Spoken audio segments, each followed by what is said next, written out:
আসসালামু আলাইকুম রহমতুল্লাহ বরাকাতু ইন্নাল হামদুলিল্লাহ ওয়াসসালাতু ওয়াসসালামু আলা রাসূলিল্লাহ বাদ। সুপ্রিয় দর্শক, সূরা ইসরার 82 নম্বর আয়াতে আল্লাহ তাআলা ইরশাদ করেছেন, ওয়া নুনাজ্জিলু মিনাল কুরআনি মা হুয়া শিফাউন ওয়া রাহমাতুল লিল মুমিনিন। যার অর্থ হলো, আমি কোরআনে কারীমের এমন সব আয়াতসমূহ, সূরাসমূহ নাজিল করি যার মাঝে রয়েছে ঈমানদারদের জন্য আরোগ্য লাভের মাধ্যম এবং তাদের জন্য রহমত তথা আল্লাহর পক্ষ থেকে করুণা।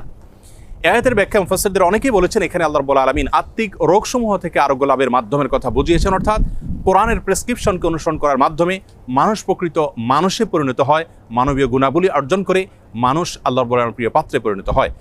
এর ব্যাখ্যা অনেক মুফাসসিররা এও বলেছেন যে এর মাধ্যমে আল্লাহ রাব্বুল আলামিন আত্মিক রোগসমূহ থেকে মুক্তির পাশাপাশি শারীরিক যে রোগসমূহ আছে সেগুলো থেকেও মুক্তির পথ আল্লাহ রাব্বুল আলামিন আমাদেরকে বাতলে দেন।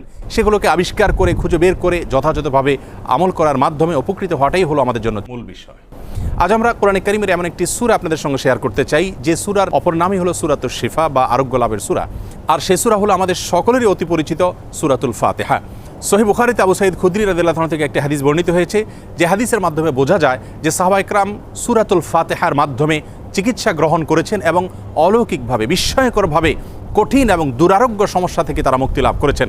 তখন নবী করিম সাল্লাল্লাহু আলাইহি ওয়াসাল্লাম বিষয়টি জানতে পারার পর তাকে বলেছিলেন, ওমা ইউদরিকা আন্নাহা রুকিয়া, তুমি কিভাবে জানলে যে সূরা ফাতিহা এটি রুকিয়া বা সকল রোগ থেকে শেফার একটি মাধ্যম।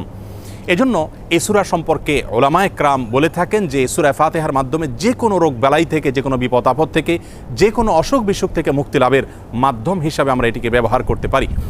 সূরা ফাতিহা এ সম্পর্কে ইমাম ইবনুল কাইয়িম রাহিমাহুল্লাহ তিনি বলেছেন, এই সূরাটিকে বারবার আমি আমল করে দেখেছি। আমার জীবনে যখনই কঠিন কোনো ব্যথায় আমি আক্রান্ত হয়েছি, কাতর হয়েছি, তখনই এই সূরা পাঠ করে ফু দিয়ে সে ব্যথার জায়গাকে মুছেছি। আল্লাহ রাব্বুল আলামিন বিস্ময়করভাবে, অলৌকিকভাবে আমাকে সুস্থতা এবং আরোগ্য দান করেছেন।